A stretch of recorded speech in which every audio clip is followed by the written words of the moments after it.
Alright, hello and welcome everyone. So today we're going to do something a little bit different. Today, I wanted to do a Yu-Gi-Oh video, and the reason for that is because for those who are not aware, the Yu-Gi-Oh World Championship is going on right now, and I believe it's actually ending the day that I'm recording this video.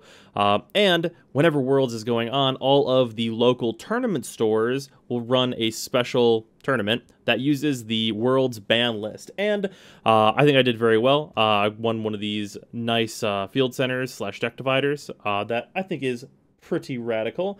And I just wanted to show off what I played because I had an incredibly fun time playing it, and it was the first time I had ever played this deck. So yeah, I just wanted to go over it and kind of explain how it works and see if you guys are into this kind of video. So we have a 15-card side deck, which I'll go over last.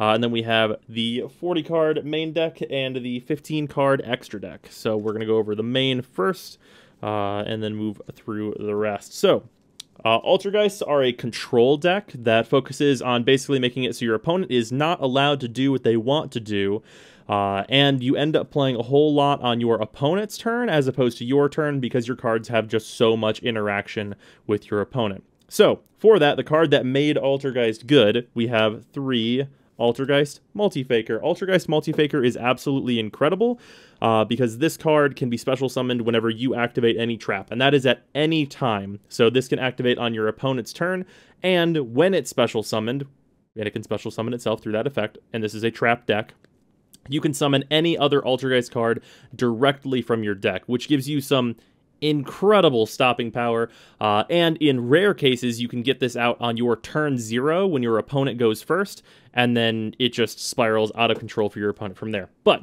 moving on from Multi-Faker, we have 3 Malusi Seek. So Malusi Seek does a lot of really important things. First and foremost, if you just have this card in attack position, it can attack directly. When it attacks directly and deals any damage to your opponent, then you get to send one of their cards on the field to the graveyard. So immediately, it's very good for removing problems. And then besides that, if anything takes this card off of the field, you can search any Altergeist monster and just immediately put it into your hand. That includes if you use this monster for the purpose of summoning a Link monster or anything. Battle, what have you, all of it gives you the search off Malusi Seek. The only restriction is that you can only do it once per turn. And then we have the trap engine of the deck, which is 3 Altergeist Marionette. This card is incredible. You normal summon it. When you normal summon it, you get to set any Altergeist trap from your deck. This helps you get to Multi-Faker more consistently, just because this is just generating traps for you. And there are a myriad of ways to get this into your hand, whether that's through Malusi Seek or a few other methods that this deck can employ. And one of the methods that this deck can employ to get Marionette back into your hand is to use the 2 copies of Altergeist Quiltus that I have. So Altergeist Quiltus is really just... it's a real dickhead of a card. Basically, what you normally do is you special summon Multi-Faker off of one of your trap cards, and then you bring this out of the deck and summon it next to Multi-Faker. And then your opponent tries to do something. Say they summoned a monster, perhaps. This card can put Multi-Faker back into your hand and then put their card back into their hand. So they use their summon, and then they get nothing done, and their turn will usually end depending on what kind of a deck they're playing. So this is just fantastic, like, removal for cards, just slow down. Your opponent just hates life whenever this card is sticking to the field. And it can also, like, recur your traps to be used multiple times. There's a specific combo with this card and one of the other Altergeist cards that gives you infinite Monster Reborns. Absolutely fantastic. And then rounding off the Altergeist, I play 1 Kiri. Kiri is just good against decks that want to beat your face in. If you have an enemy that really wants to kill you and wants to attack with big monsters all the time, if you have this in your hand, you can stop them from doing that and negate their monster effects while you're at it. This also, like, off Multi-Faker, if you special summon this off Multi-Faker, you can negate a monster effect, which is also fine. And summoning a monster from your hand is always good. And then getting into some of the other stuff. So for the world's specific ban list, you're only allowed to play 2 of this card. So I played 2 Ash Blossom and Joyous Springs. This is just a fantastic staple way to slow down your opponent. If they try and search any cards out of their deck, if they try and draw with a card like Pot of Desires, any sort of nonsense like that, if they try and use, like, summons from the deck, all that business, this stops it once per turn. Absolutely fantastic. And because I can't play a 3rd copy of this card on the World's ban list, I played 1 Ghost Bell and Haunted Mansion. This is the first time I've played this card. It was okay. It was fine. I think there was a couple scenarios where I could have used this and didn't, and I'm not sure on all the things you can use it on. However, I did use it on a 5,000 life point soul charge that someone tried to pull on me, and that felt really good and basically made it instantly game for that person. So that's fantastic. And then the card that Altergeist absolutely love to have, because this enables your turn 0 plays, is Infinite Impermanence. So this is also a hand trap, but also a regular trap as well. The thing with this trap is that you can activate it from your hand if you control no cards. So whether you go, like, if you're going second, your opponent plays a monster, it probably has a relevant effect that you would like to negate. You use this, negate the monster. If Multifaker's already in your hand, Multifaker jumps out. Multifaker brings either Malusi Seek or Quiltus, depending on what deck you're fighting, you want one or the other probably. And then things just go bad. Like, your opponent's turn 1 is suddenly not their turn, it's your turn. And that's what makes this really incredible, besides just being able to negate monster effects is already good. And then the best Altergeist interaction card that exists is Personal Spoofing, so we obviously play 3 of this. The amazing thing about this card is you play it face down, and then you flip it, and you swap an Altergeist card in your hand or on the field with one in your deck. When you do this, the first time you flip it up, not the repeated interactions, but because when you flip it up, it's considered activated, you can swap out an Altergeist card in your hand, like, say, Marionette or what have you, and bring Multifaker to your hand from this card's effect, and that will still get the Multifaker summon effect. So you can take whatever you sent back to your deck and just summon that also. Absolutely incredible card. The worst thing about this card is it doesn't say the word Altergeist on it, so you can't search it or set it with Marionette, but honestly, that would probably be too crazy. And then coming to the trap cards that actually say Altergeist on them, we have 3 Altergeist Protocol. Honestly, a lot of the time this is just ammo for Quiltus to just keep bouncing back and all that business. But one of the really nice things about Protocol is that it makes it so that none of your other Altergeist cards, including your other Altergeist traps, can be negated. And also this gives you protection from enemy monster effects. Say you have a Malusi Seek on the board and you have this flipped up. They try and do something you don't want them to do. Tribute the Malusi Seek, get the search with Malusi Seek, and then you negate their effect and destroy their card, and this thing sticks around. So that's really good. And then we have 1 copy of Altergeist Manifestation. I played this at 2 for a while in, like, testing, and I found that I just don't really need 2. Like, it usually... So the thing about this is the Infinite Monster Reborn combo that you can get with Quiltus. So because you're doing that, you usually don't really need more than 1 of these, and you can search it with Marionette. It's just really easy to get to, so I didn't really feel the need to play 2 of these in favor of more asshole cards. So, getting to those asshole cards, I have 2 Anti-Spell Fragrance. It was very hard for me to not play 3 of this card, but basically, if your opponent plays spells, no, they don't. They don't play spells. And if you go up against a Pendulum player, their deck doesn't work, so those are just really good things that your opponent will hate you for. Also, Imperial Order. This just turns off all spells, period, as opposed to delaying them like Anti-Spell does. So their deck really extra doesn't work, and you're only allowed to play 1 Imperial Order.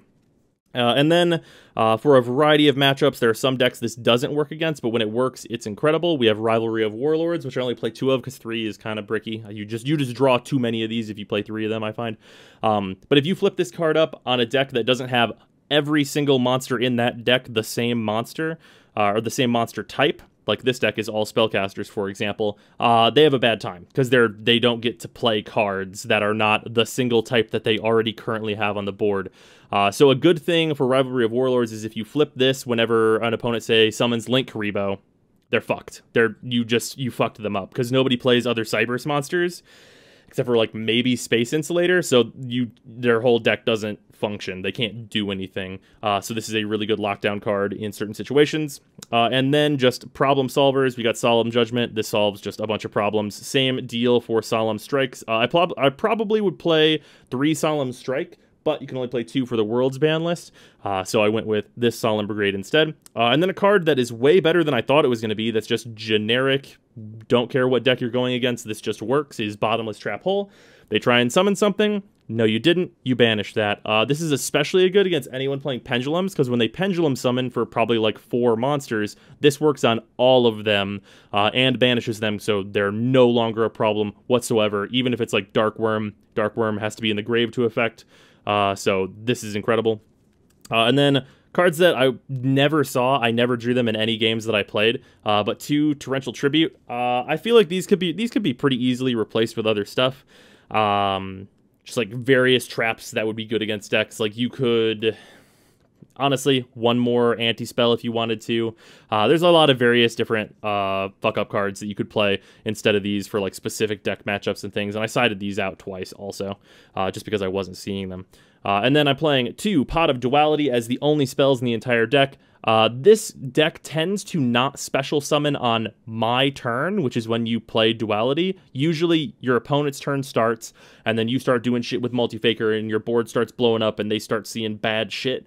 So Pot of Duality basically just works as a fix your hand, and if you know what like opponent's deck you're going up against, you can specifically use this to try and get closer to like those anti-spells that are going to end the game instantly, and maybe Rivalry of Warlords if you're up against a deck that's really good against.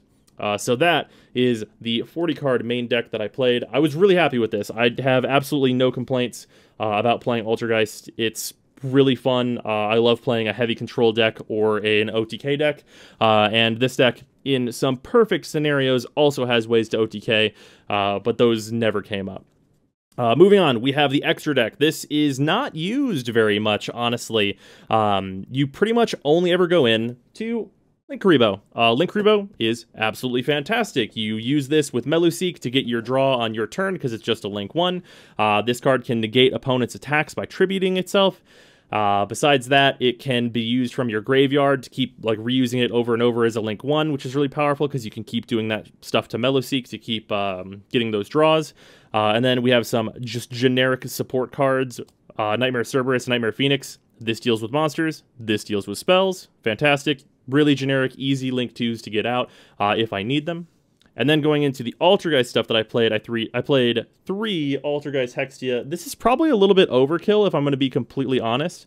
I have never made more than 2 Hextia, but if I needed to, I would have access to it. Like I said, this deck doesn't use the extra deck that much, and this is the one you go into the absolute most. Otherwise, though, I have 1 Altergeist Kidolga and 1 Altergeist Prime Banshee. I've never gone into Prime Banshee. I've never needed to. However, I will say I have gone into Kidolga before, and this has been kind of ridiculous. So this is really good against monsters or opponents that have really huge monsters in their deck that you can deal with. So, for example, if your opponent is a Blue Eyes player, you can attack with another monster that's not Kidolga, summon their Blue Eyes, and then you have a Blue Eyes on your field now. So it's an opponent graveyard monster reborn, and it's only a Link 2. So if you don't need Hextia, you can go into this to do some really big damage in the few events that you might need to, which is why I only play 1. Besides that, I play 1 Akashic Magician.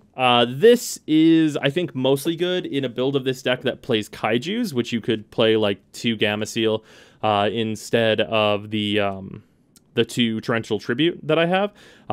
This will bounce opponent's cards if you really need to do that. It can bounce your cards if you need to do that. It's a pretty generic Link 2 that just works out.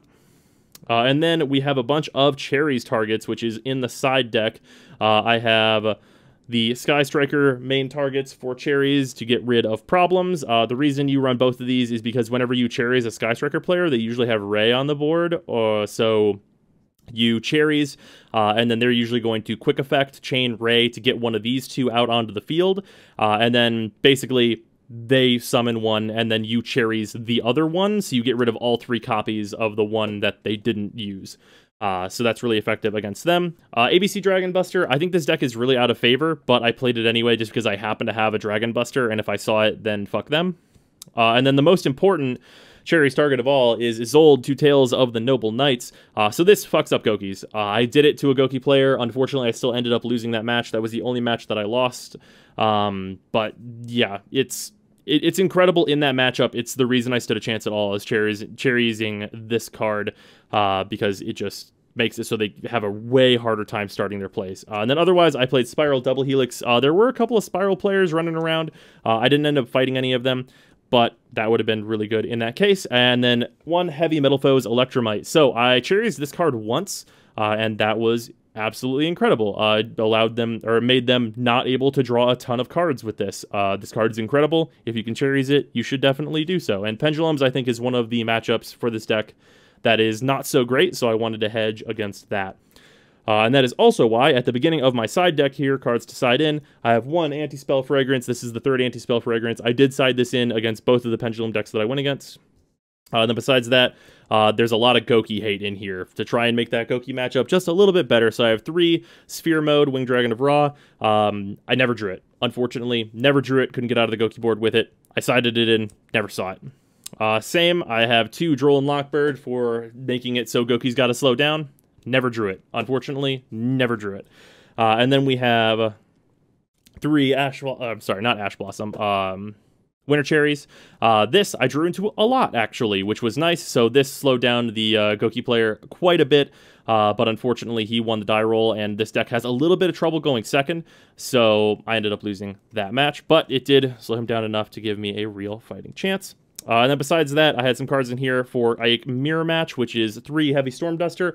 My deck doesn't really need its battle phase. Its battle phase is nice, but I'd much rather get rid of 2 of my opponent's spells and or traps, because that's just really high value. This card is a really high value card for any deck that doesn't absolutely have to have its battle phase, and this deck can definitely go without it. And then 3 Wiretap. So the 3 Wiretap, I never sided these in because I didn't go up against Paleo or a mirror match, so that's what these are for. Also, I didn't think anyone would side in evenly matched against me, and I never got evenly matched, so I'm glad I didn't side these in because they would have been pretty useless. Actually, you know what? No, I did. I did side 3 of these in. In my first match, I sided 3 of these in because I knew that my opponent was playing all of the Solemn cards, and this can solve that problem. I didn't see them in that match, though, and I ended up winning 2-0 anyway. But yeah, that is the... That's the Altergeist deck. It's super fun. I love it a whole lot. It's like a much more control variant of Frogs that is not as reliant on like just one card, because Frogs relies really heavily on using Totally Awesome, and the rest of their normal cards aren't nearly as good. This has just a really good mixture of a really incredible extra deck monster with Hexia and just really solid base monsters by themselves. But yeah, that is... That's a deck profile. If you guys enjoyed this, I know I don't normally do Yu-Gi-Oh! Content. I just wanted to try it for today. I know that a lot of you probably don't know how to play Yu-Gi-Oh! If you want me to do a guide on how to actually play this crazy game, I would love to do videos like that. But yeah, anyway, that is that's gonna do it, and I will see you guys tomorrow.